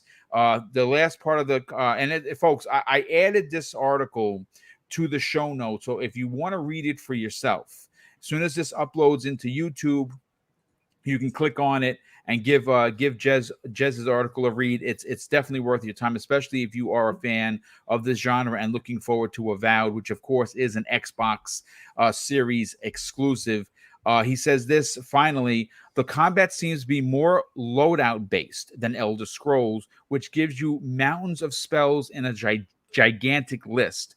Warriors will get access to more physical attacks like swordplay, powerful kicks, and shield bashes, while casters will be giving a range of spellbook options to customize and tailor their combat style with attacks bound to a specific button. This sounds incredible. Again, it's a very, very detailed and long article. I could not read all of his quotes because then we'd be here for 3 hours. But Kay Asante, I got to go to you first, brother. This is exciting news. This is a new IP the fans of Xbox have been asking for. We don't know when Elder Scrolls 6 is going to release, but we do know that our RPG or Western RPG vein is going to be tapped once this release by one of the best in the business in Obsidian. How excited are you to hear about this from Jez Corden? You know, when they first showed that trailer, right? And I'm like Mr. Anti-CG. I'm usually about show me some gameplay, you know, because you set people up in a wrong way, and then the gameplay usually never lives up. The local rendering never lives up to that CG trailer, right? But the hand gestures that I saw in that, I'm like, yo, this is from that game. He did confirmed the it now. Screen, yes, it was pretty dope. First thing, when I saw that, I'm like, yo, this is being put in here specifically for a reason. It's not just for show. It's from that game, and Jez has confirmed that exact motion, and so did Crowbrew actually. He came out on Twitter like I would say a couple hours after that article was released and said he too has seen the video footage that Jez is referencing, so he can co-sign most of this stuff. This is really exciting. I'm looking forward to it. What I think is interesting about this, which is kind of weird, we're seeing it twice now. All the studios that used to be in competition are now under one umbrella. Isn't so they're releasing unbelievable? They're releasing like titles, you know? It's like, oh, we really love Skyrim. Let's make our own Skyrim. Too bad now we're in the same place as the people who make Skyrim, you know? And this is the second time. Oh, we really like Fallout. Let's make our own Fallout. Well, now we're in the same studios that people make Fallout. Like, it's very, very strange. I wonder how many more times we're going to get. And it'll be interesting to see their twist, because it'll always be a twist, right? And I love the fact that the article references a lot more. And they actually said that it's basically Fallout to the Outer Worlds. This is Skyrim to Avowed. And what I really loved about the Outer Worlds is I dig Fallout. I have played Fallout in VR. I played Fallout on PC. I played Fallout all over the place, right? Fallout is brown and has a very specific kind of color palette that gets grating after a while, right? Yes. So when I went to the Outer Worlds, I love the color palette. Packed with colors. It splashes you in the face and wakes you up. This is going to be the same thing, but for Skyrim. And I'm like, yo, that's great, because I had the same kind of thing about Skyrim. Maybe Bethesda kind of does that. Today our color is green, and then everything's green. Today our color is brown. You know what I mean? You know, and then all these competitors come in and go, we'll do the same thing, but let's throw a splash of color at the screen. And that's what it looks like they're doing here. I'm completely excited for it. What I'm looking forward to, right, is seeing all these things hit and when they come out and how they position them, because it's like they're gonna smack you across the face multiple times with many RPGs. You know, is this gonna be like RPG January, RPG to February, RPG? Like, they're all gonna eventually start coming out at relatively the same time, possibly the same within the same like years or so, maybe 1 or 2 years apart and things. So that is probably where my, not concern, I would say, that's probably where I'm a little bit like, side-eyeing, like how are they going to do that? I'm hoping that they mix it up and we see them doing so, right? We see them adding second parties and filling in deals and stuff, because otherwise it's going to be, 300-hour game after 300-hour game after 300-hour game, and they're all like RPGs. It's going to be crazy. I can't wait to see it. But specifically to this article, man, when, as I said, when CG is all you offer me, I'm just like, okay, I'll pay attention when you show me more that's like real, right? But with Jez's article, it seems like this is one of those rare instances when CG was actually speaking to what's really going on in the game. So that's got me paying very close attention, and I'm very excited to see them have this identity as a Western RPG master. It's very interesting. It's very interesting, very cool. I wonder where when these games release, I wonder what the environment will look like. I wonder what PlayStation will be bringing out, because they'll also be firing on all cylinders. I wonder what that world will look like, and it's very exciting to me, for sure. 100%. Now, real quick, before I bring Mr. Joanna Dark into the conversation, I got to catch up on a few super chats. Victor Alistine, friend of the show, he drops a $2 super chat and says, how about escape mode for Halo Infinite? Yeah, dude, I will take anything. You might actually find something like that once the building system is added. What you're going to see a battle royale made. You're going to see. I honestly cannot wait to see the Masters of Forge. We actually have to know. Didn't I didn't mean to cut you off. Didn't OBM on a previous show say Forge is going way beyond what we've ever seen? It is scripting. It's its own game almost. It's its own game, which is. So I'm excited to see what Forge Masters do with that. It's going to be very interesting. Speaking of Forge Masters, because you mentioned OBM, John, the lead voice over at Xbox Era, he's been building games in Forge for years, and I would imagine he's you Forge Masters out there. I want double-handed Spider-Man. Come on now, give me some double-handed. Yes, now we're talking. Indeed. That's right. That's what I'm talking about. We also have Raiden Blade drops a very generous £2 super chat and says, "I'm a shake and bake bag too, Mr. Boom." And you know what? That's awesome. Listen, I think it rounds me out as a human being that I have a little bit of everything, and it's why I probably love the entire world. I want to just give the world a big hug, and that's BoomStick in a nutshell. Drawn TJ drops a very generous $5 super chat and says, "Morning, guys. They need WB if you want Conquer and Banjo Batman Mortal Kombat." Yeah, listen, we're not going to get down that rabbit hole, but I'm still hoping out. I'm holding hope that happens. Mr. Joanna Dark, let's get your opinion on this. Now, Avowed is going to be a big game. It's a new IP. It's in the Pillars of Eternity world, which it has a legacy of backdrop that they could use. Kay Asante made a great point. He says, what is Sony going to look like? Well, I think what we're starting to see, and no one has actually said this, which is why I'm glad I'm leading this conversation and dropping this ball into your lap, is the fact that when you look at Sony, right, they're looked at as the movie-esque, third-person, over-the-shoulder, story-driven, adult-themed developer, right? Most of their games, and I love them for that. That's why I have a PlayStation 5. I buy all of their exclusives because I like that single-player, selfish experience. That's just me. Put on the headphones, and I dive deep into the character. But it appears that Microsoft quietly is setting themselves up to be the Western RPG and have a mantra very similar to Sony, except we're going to be first person or third, again, RPGs, Western RPGs. You got, because again, Fable's going to be third person. We don't know what In Exile is working on. They're working on, I think it's a third person AAA game, right? That's one of the games they're working on. Obsidian is obviously the Coalition is. Compulsion has that third person potential. So we're going to start seeing that they may have the mantra of they're the kings of Western RPGs. Reading this story, what are your thoughts on or excitement levels for Avowed? So I'm a huge fan of Pillars of Eternity. I've played it. To kind of give the audience a quick thing on Pillars. It's kind of a mixture between kind of medieval and technology, where a person's power is determined by the power of their soul. And in a sense, when you look at both games that I've played, you kind of see that Obsidian wanted to do maybe a Skyrim type game because of how it is in the sense of open, very heavy with some heavy kind of story beats. And when I read Jez's article, it just got me excited. And to kind of point out to the article and also what Keosante said is, yeah, we have now Bethesda and Obsidian under one roof, and we have Skyrim and Avowed. So many people have been talking about, are we just getting more Skyrim?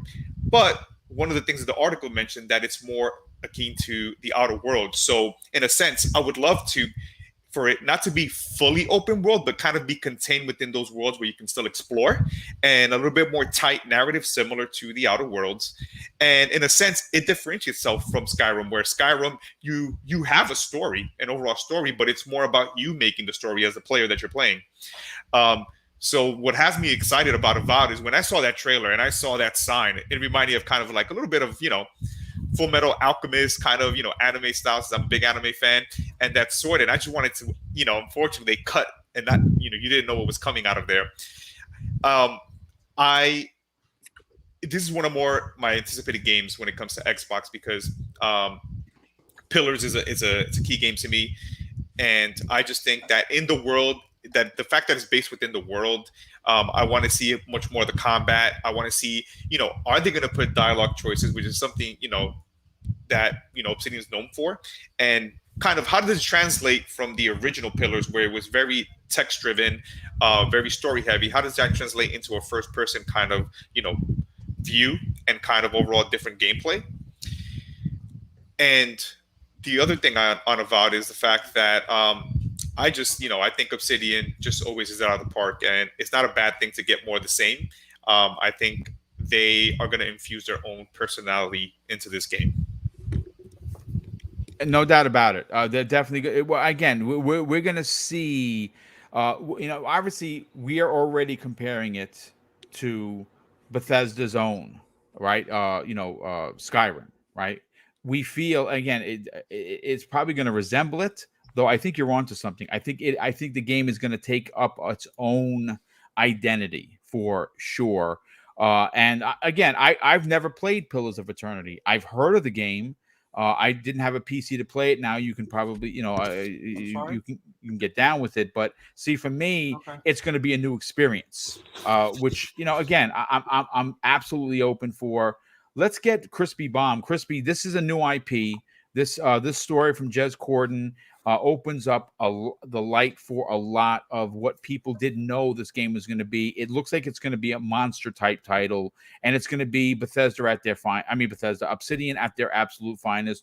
Where's your excitement for Avowed? I mean, you said Outer Worlds. I said, hell yeah. I mean, and there's not a lot of games that have like kind of this new school, old school element to it, and I think Obsidian would be the first one to really push that, because I do believe I haven't played Pillars either, but isn't it like isometric? So this is going to be like a totally different perspective, than what they had. So this is something they probably wanted to do for a very long time. I wouldn't doubt it. They just never had the funding.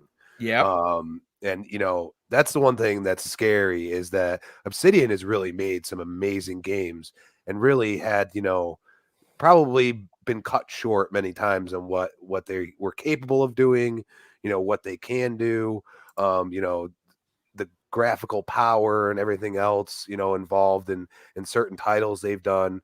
Like, so for some people, Fallout New Vegas is the best Fallout ever, and I say that game could have been even better, but I do believe they got cut short, and the power of the systems at the time did not help the situation, and now with the Series X here, and the power of these PCs that are out here, it's limitless what they can do. And I only caution them. I think they need to make something a little bit more open world than Outer Worlds. I think both games are going to be a little bit larger than what we got with Outer Worlds. You know what I mean? I think if they follow kind of the New Vegas model, which was linear enough in a way, but really, it branched out and felt open, but at the same time doesn't feel as open world as Fallout 4 and 3. You know what I'm saying? It felt linear enough. So I think if they ride that fine line and make sure that the narratives are there, because that's where, you know, I've lost myself at times in certain RPGs, is that, you know, the story becomes so convoluted that you really don't know what's going on at certain points. And, you know, as long as they keep the story relevant and, you know, even the side quests, you know, go into the story, like I felt Outer Worlds did a great job with, you know, that's going to be something that, you know, once this happens, once these two IPs come out, and then you got Elder Scrolls and potentially, you know, the next Fallout or something like that. I mean, who's going to say that has a, you know, a bigger studio that has Western RPGs? I mean, and we're not even talking about the other ones that, you know, are supposedly there, you know what I mean? Like in Exile, like that's what they've done. But now they have this opportunity to make it something bigger than Wasteland, you know what I mean? And that's something that, you know, these companies are probably like fighting themselves with right now. Like, how do we approach this? Because we still have our fans from our, you know, the IPs, the way we've done it, you know, for years. But it really comes down to, you know, you got to move forward and you got to create something new, because at some point it's going to become stale if you continue on the same path. And now they have the funding to do it. Yeah. Yeah. I mean, could you imagine the games that they created without the massive funding that they're getting at Microsoft? Could you, it just begs the question, how incredible is their new old IP? You know what I'm saying? Because obviously Pillars of Eternity is so I believe 2 iterations with some expansions. But now they're making what seems to be a Bethesda-inspired Skyrim, you know, type of game, and I'm all for it. I honestly, I cannot wait to see what they bring to the table. VJ, let's get your opinion on this. Pillars of Eternity coming back in a new IP from the masters of the RPG genre in, obviously, Obsidian. This article was extremely telling. Jez has been a big fan. He's talked about it on numerous Xbox 2 podcasts with, of course, friend of the show, Randall Thor 19. And now we're getting a new version of the lore in first person.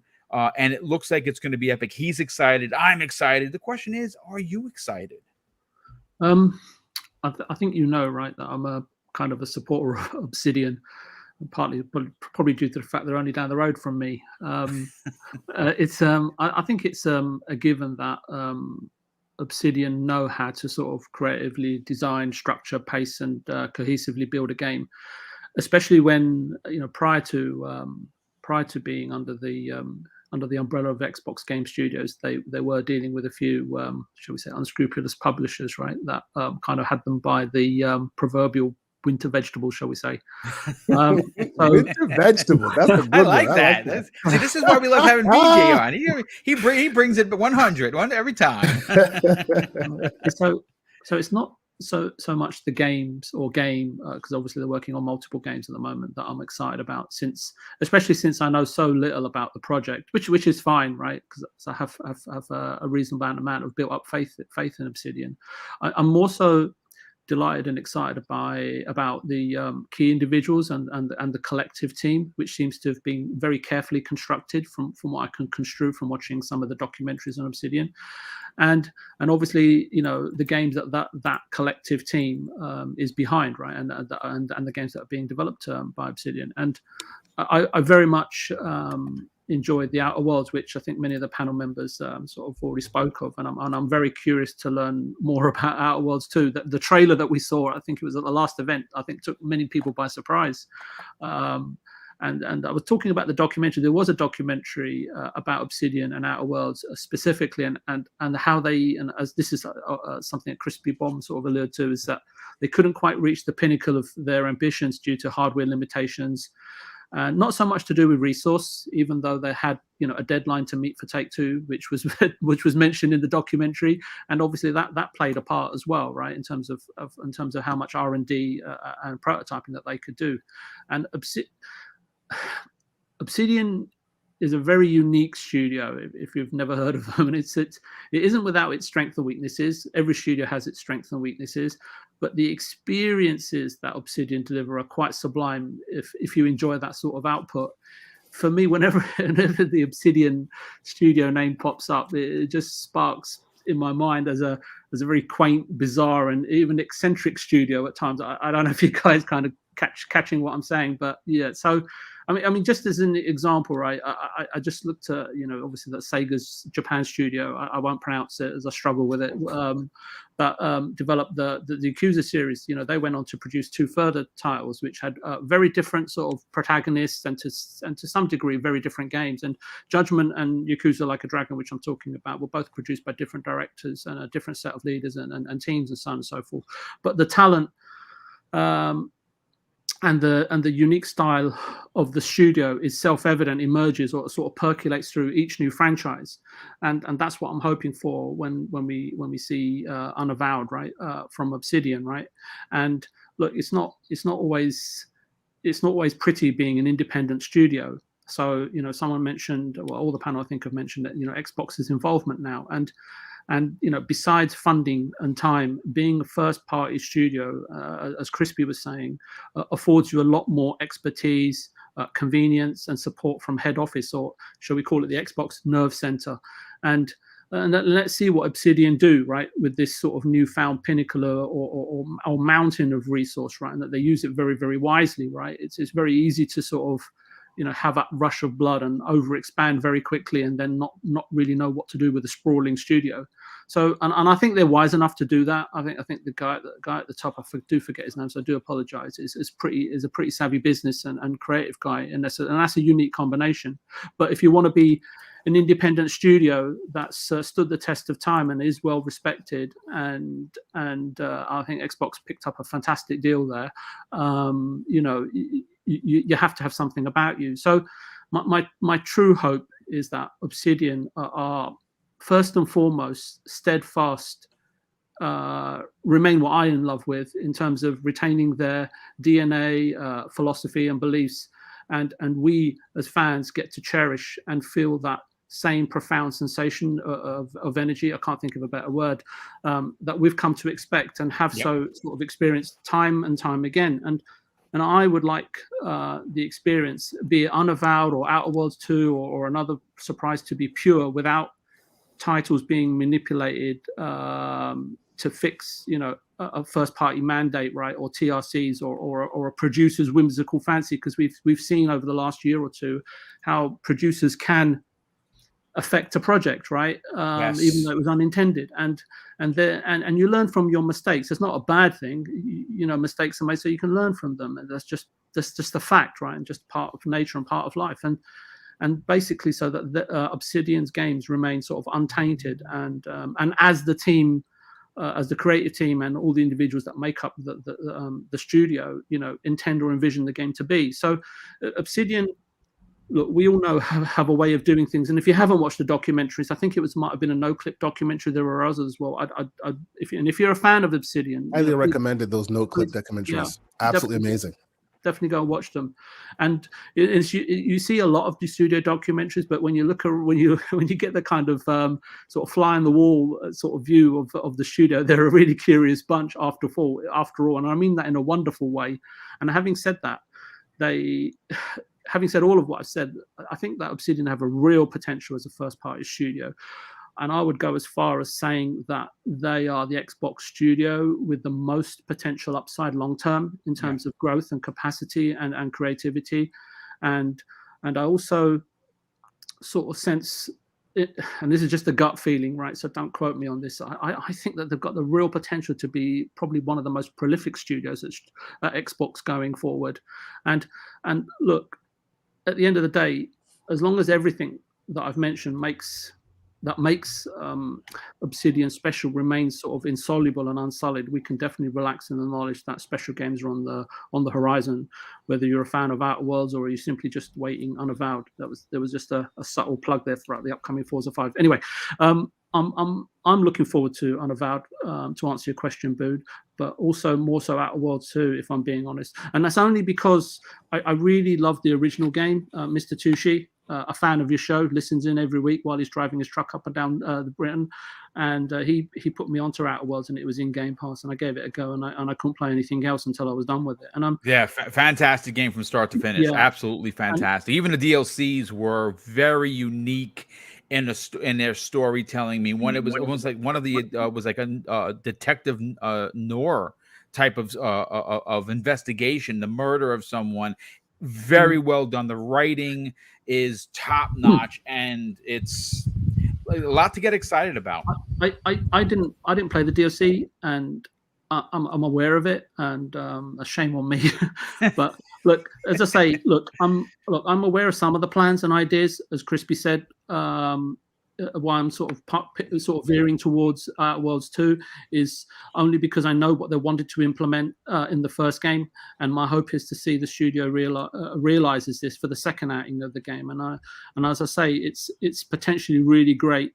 And as Chris was saying, both games I think we should be mentioning here perhaps will be far more expansive and populated, right, in terms of the creativity that they wanted to infuse in the first Outer Worlds 2. And I think that goes for Outer Worlds 2 and Unavowed, right? And especially given that they have first party support. And as I say, I hope they really use it wisely. And I think they will, Boom. Yeah, no, I absolutely agree. Let's get BitCloud's opinion on this. BitCloud, as someone that represents the PlayStation brand in the most proper way possible, the reason why you've seen 10,000 subscribers, the reason why you've seen incredible guests come to your show at your request, you have been privy to Sony having a way about them and how they tell their stories, right? We talk about it all the time. They have a very unique way, even though some people consider it samey. I like that, right? It's the over-the-shoulder, third-person, story-driven, adult-themed kind of content. Now, that's not everyone's bag. I get it. It's my bag. So, but with that said, seeing what Microsoft has done, and I say quietly because I have not heard many podcasts, and this is why I'm proud to write these original topics, talk about the stable of RPG masters that they currently have in Exile, Obsidian, and now Bethesda. And now we get this incredible article from friend of the show, Jez Corden, who talks about Avowed being an extension into the universe of Pillars of Eternity. Is this a game that you can see yourself playing? They had my attention, especially with the first trailer of Avowed. So definitely looking to see what the big reveal, is going to show. As far as them being you pretty much said it, they're the king of the Western RPGs right now. They have it on lock. So what more can you ask for right now, right? And what more can you ask for? They have a lot to look forward to, and it's only a matter of time. Again, I know it's a waiting game, but it's only a matter of time to what we see what this truly has in store for us. So I'll just put it like that. Yeah. I'm excited to see it. Hopefully it blows us away, and the situation continues to get even better. So yes, absolutely. One of the things that I highlighted personally in the article was the two-handed spelling. The spell casting. That means you're literally not going to be carrying something, and you're going to be required to do the hand motions that, like Keosante said in that CG trailer, where he was writing and then he fired that purple, like whatever it was. He did like the spell and push. Yes. I think that's so unique, and it's going to be fun. To listen, you see my team? They just left me. I got the flag, and they're driving. Watch. Keep watching. As they're pulling away, I am dying for the flag. Come on, folks. Be better. And this is what we're going to be dealing with in a couple of in just about 6 weeks. Cannot wait to get back into Halo multiplayer. But Dreadpool, the particle effects on that, by the way, are amazing. When ridiculous. They did that and this is, by the way, a beta, which or more so like a flighting. It's not even an official beta. It's I can't wait. Well, not just that though. I was talking about the spells. I was talking about the spells. and the particle effects there were dope. Like I said, I have I put over 300 hours into Skyrim. I could pick it up and go back anytime.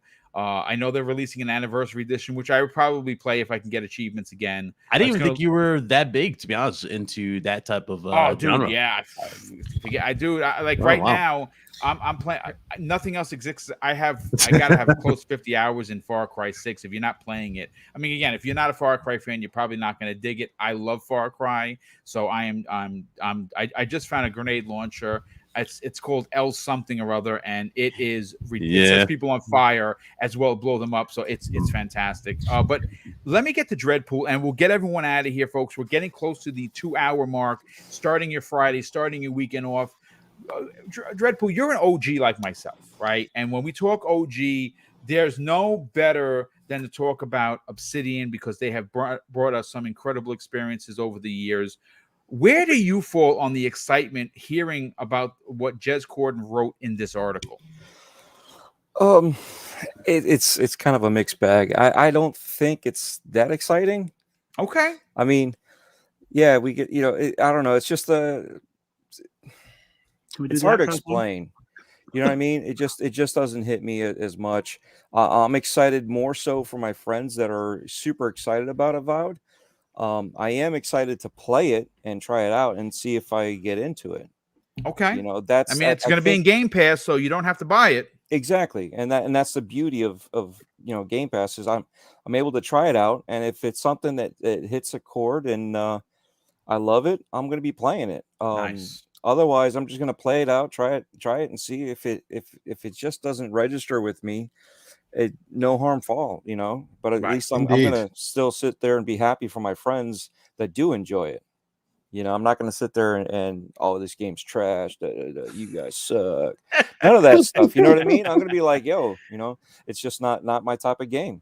Yeah. But I'm keeping an open mind, and I think that's what more people need to do is keep an open mind. It, like I said, it was interesting when I first saw it, but it just didn't trigger me to be like, yes, this is the game. And even seeing, I did see the video with 2 hand motions and having the different each hand having its own spell on it to do whatever, and the motions, and it was like, all right, cool, but I'm watching a video. Maybe once I get it, controller in hand and able to play and see what everybody else sees, then we'll find out. Yeah, so seeing is believing, basically. You're about that. Yeah, that's fair. Not seeing is believing, because I don't believe it right now. I'm seeing it. I'm talking about seeing with your own eyes up close, playing it. Yeah, hands-on is believing. Hands-on is hands-on. Yeah, and that makes perfect sense. I mean, listen, obviously, if that kind of genre isn't your go-to bag, right? And a lot of people, there's certain games that Dreadpool likes, certain games that I like. And you know what? One announcement versus another may get us more excited than that. And we definitely appreciate and respect the opinion. I like the idea that, hey, listen, it's not my bag, but I'm going to give it a shot. It's going to be in Game Pass. And and what I love is that you're excited for your buddies who are excited. And I think that's really the telling part of the conversation. Yeah, and that's the thing. I played Morrowind. I loved it. I love Morrowind. But I also didn't play. I played as a barbarian. You know what I mean? I didn't play, or a red guard. I didn't play as any kind of magic person. You know what I mean? So when it comes to magic and stuff like that, it's just not my bag. Oh. However, I'll be a barbarian. I'll be whatever, anything with weapons and upfront, close personal. I'll be Conan for all I care. You know what I mean? Hey, Dreadpool, you might want. I think and again, I'm speculating in the trailer that there's a class in Pillars called a Cipher. And they're basically a spellcaster and a warrior, so it might be a character that kind of talks to you. And that's why I want to keep an open mind and try it out and see what it's about, more so than just be like, nah, forget this game. None of that stuff. Let's open mind, try it out. Gotta love them open-minded gamers. Absolutely, 100%. Well, good stuff as always, Dreadpool. Glad that you were able to make it. I know he had DM'd me, said you were on the way, and we're happy that you're here to get your opinion. But folks, that has been the show. We opened up with, of course, the mini fridge, breaking news, thanks to Kay Asante's keen eye. We got to talk about the missing IPs. Oh, the F5 hand's gonna be strong, player. $100. Oh, sir. Wait, is it limited supply, or they make? They didn't say limited. They're trying to push it. They said even deep into 2022, they're gonna keep selling it. So yeah. So if you don't get the initial run, you will probably get it at some point. October 19th. It looks good though. Yeah, it looks dope. Looks cool. I can't wait for it. Did y'all see the early unboxing one? Dude had like a sponsored one. Had like a logo on the side. That one was pretty good too. Yeah, it looked different. That's the one with the rock one, the one that had his drinks in it. Yeah, I saw drinks. that one. Yeah, Yeah. it didn't have the same look inside though as the No, one they actually selling. switched this up. This one's a little bit different than that one, but that's where the idea initially came from. And I'm just like, how you gonna sit there and go give that to Miles Dompier, and then we can't buy any? Wink, wink. I'll accept it for Christmas, Kwanzaa, Hanukkah, There you go. whatever. Yeah, I'll accept that gift. Now we are talking. But listen, again, folks, real quick, I just want to catch up on a few of the super chats that I missed. The first one of the day comes to us from Aaron JF94. He actually dropped that in the chat before we went live. He says, he drops a $2 super chat. He says, people should get Demon Slayer on Xbox. I don't know what that is. I've been playing Far Cry. That's all I've been playing. If it's something new, I will definitely check it. And the last couple that have come in were from... let's see, what do we got here? We have Raiden Blade drops an additional, not one but two, £5 super chat. And the first one, he says, sorry, the Vault was only created for a year to be a sub company where Bethesda's name was to be changed and then changed back. Double check with Hoglaw. Yeah, we'll definitely look into that for sure. But I do believe that they were making a studio to build or remake games. I think Kay Asante was definitely on something, because I know I read that for sure. His second super chat of £5 says, I believe the fight games are over. We love them in the arcade, and that is where fighting games come from. We no longer go to the arcades, but then again, options. Yeah, dude. I mean, Evo's a thing. It's a real thing. It's a big thing. So it's why Sony got in on the ground floor, because right now Microsoft has basically, bent the knee to Sony to reign supreme in the fighting genre. All of the big fighters are going there. We've had some on the Xbox, but like I said, if the purchase that we've heard about a couple of months ago for Arc System Works comes to fruition, they're going to have a monster studio that makes incredible 2D fighters, and that's going to be exclusive to Sony, and they are on the ground floor with Evo. So I want to see Killer Instinct come back. I would love Street Fighter to be multi-plat, but Sony is Sony, and they may lock up a deal with Street Fighter 6. We don't know. And the last super chat of the day comes to us from Reggie Mobile 9, generous friend of the show. He drops a $5 super chat and says, great show and topics, booming panel. Well, thank you, sir. Avowed is a dream come true. After playing Pillars, always wondered how rich a world would translate into first person. That is saying something for sure. And again, real quick, yes, sir. Just to drop a bug in people's ear who may not be aware, Dragon Ball Fighters which was really huge. That's also Arc System Works. Yes, that's correct. Amazing. I did not know that. I just looked it up. It's considered by many to be one of the greatest fighters for a while now. I know people that are still playing that, Yes. And that's Arc System Works. Yeah. They are. I remember we talked about this in the green room. I had purchased when I used to go to Grandfather, where King David worked and Lord Cognito used to shop. I didn't even know them at that time. Goes to show you what kind of a small world was. That's awesome. It was an Asian shop in Queens, on Queens Boulevard. And of course, the guy, the owner of the store, we called him Grandfather because he asked us to. He says, call me Grandfather. And we used to go to him for all our import needs.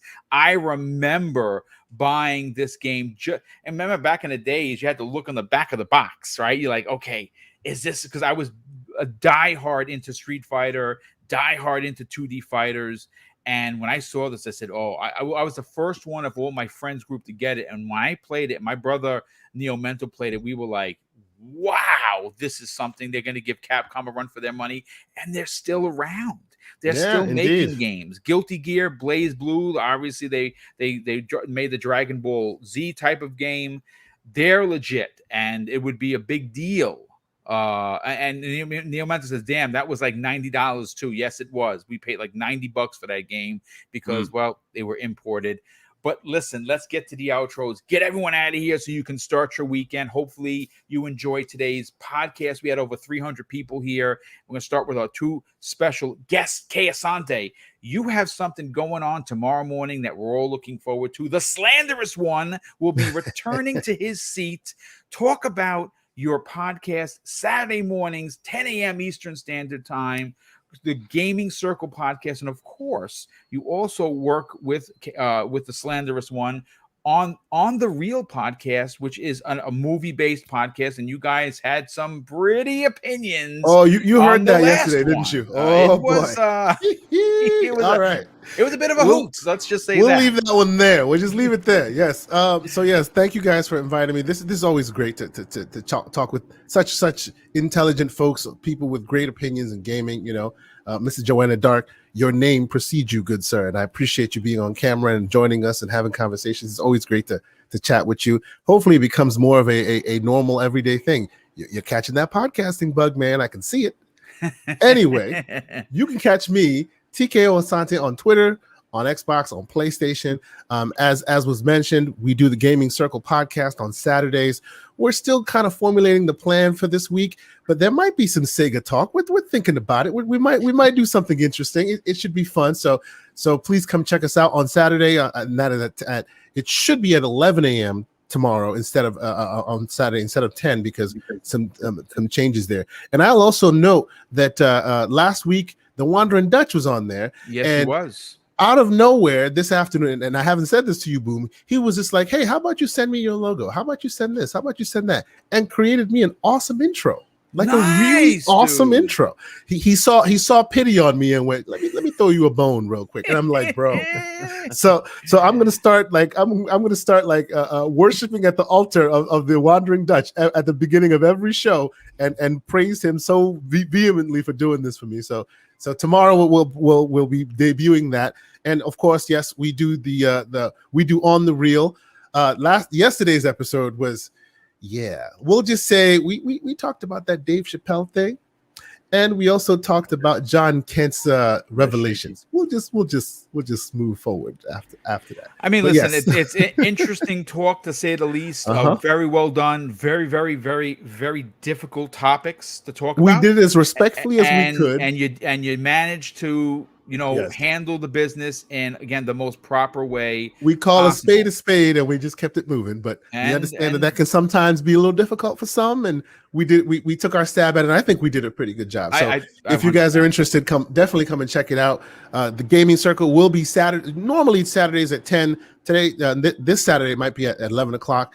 And of course, On the Reel is on Thursdays, and that will be at 9 o'clock with my brother, Mr. Everborn Saga. I appreciate everybody for coming out and for letting me speak, and all these wonderful panelists for just giving us your opinions and just being as amazing as you are, because you guys are all very inspirational to me. So thank you guys so much.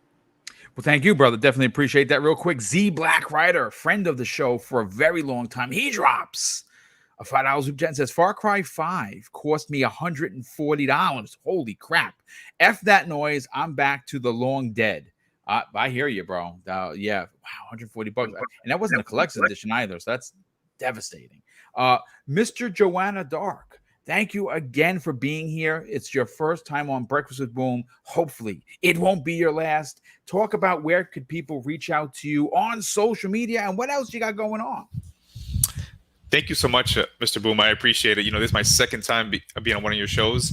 It's been a pleasure with being on today with all you guys. Kay Asante, again, it's a pleasure as well. Love your thoughts, perspective.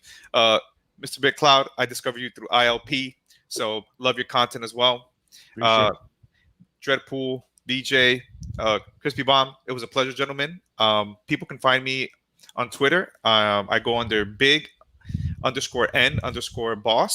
Mr. Joanna Dark. And you can also catch me on the Nickel Gaming Show on Tuesdays at 6 p.m. So it goes around 6:30. We're about 8 episodes in. It's myself and my friend Albert, as well as colleague. And we just talk all things Xbox and kind of, like always, like everyone here, championing just gaming. Awesome. Nice. Well, it's great. First of all, you got to send me the link so I can get people to check out that show. Sounds super, super interesting. And of course, we are all about promoting others. That's what the show, that's what the channel was built on. I got a bunch of new scene young kids coming on to the show in the coming weeks. I will be making the announcement. I had mentioned on the ILP that I was on last Sunday, which was an incredible show. If you missed it, definitely go check that out. King David was, of course, King David, and he was a laugh riot. I had made I had thrown it out there that if you want a podcast, hit me up in the DM. We can make it happen. And I got a pretty damn good response. Many people reached out. So a lot of those voices that you've never heard before will be making their debut on my show. And I'm honored and proud to do that. That's why I do this. But let's continue with the outros. Crispy Bomb, the best voice in the business. Tell everyone where they can reach out to you on social media and what other shows are you on. Always a pleasure, gentlemen, and shout out to the chat once again. Doing the best chat we've had once again. So just continues to be awesome. At Chris Bomb on Twitter, Chris Bomb 28 Xbox Live. You can find me on Retro Renegades Tuesday night 7 p.m. We have the next podcast Thursday 8 p.m. and of course back here Breakfast with Boom Friday 10 a.m. Thank you so much for that, brother. Real quick, Splendiferous, good friend of the show, he drops an outstanding $2 super chat and says, great show, guys. Always everyone on the panel. Well, thank you so much, brother, and thank you for the generosity. We super appreciate it. Absolutely. The Nickel Gaming Show is in the chat and says you can find Mr. Dark and on Nickel Gaming Show. Yes, and we're gonna help promote that because yes, that is what we do on this channel. VJ, the best obviously vocabulary on the panel, biggest brain, and always brings it to a different level. That is why he's on this panel. That's why we love having him. He had his spot of tea and he was all ready for today's show. How are you doing? And where could people reach out to you on social media, my brother? Thanks, Boom. I just wanted to say thanks again to Just Lewis for his smart, kind and humorous message and / super chat. And I hope I didn't send anyone to sleep today because I kind of you never do, bro. I've been overly out of the elaborate park. today. Yeah, so yeah, I just don't want to put anyone to sleep and keep the show flowing and all that. So you can find me on next Wednesday on Midweek Gaming with Stubbs Gaming and his crew. And again, thanks again, Boom, for having me on this wonderful show with a really great panel and all the community in the chat. Well, it's great. Honestly, it's an honor to have you here. Seriously, we love having you here. Obviously, I shut the Thursday show down because it was four live shows a week was really putting a lot of pressure on me. I'm not saying it's not gonna happen in 2022, but I kind of had to drop it into neutral a bit. You're getting 3 2-hour shows a week, and obviously, if any big news happens, I will be able to pivot and drop those emergency podcasts when something happens. But I appreciate you being here, brother. You're a great addition to Breakfast with Boom. Absolutely. And of course, keeping with the outros, BitCloud Gaming, Mr. 10K himself. You have been absolutely dominating on the guests, specifically with Capcom.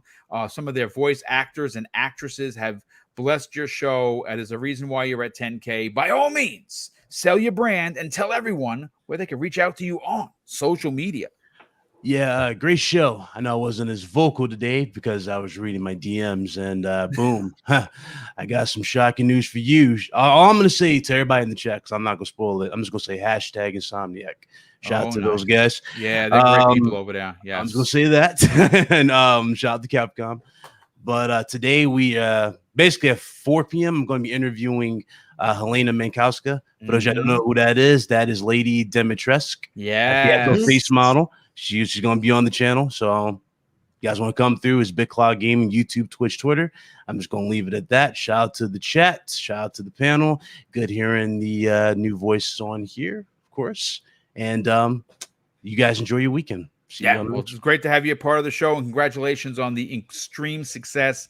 It's well deserved and extremely earned. Oh, you're gonna be shocked by the next one. I'm telling you. Oh, yes, I can't wait to hear. Obviously, we talk like brothers do, and through DMs, and obviously we can call each other because we're that close. But BitCloud, great to have you back, brother. And last and no way least, he made it. He fought through traffic. He played Twisted Metal in real life to get here. Dreadpool, thank you so much for being here, brother. Tell everyone about breaking bread with Dread, and where can people reach out to you and strike up a conversation on social media?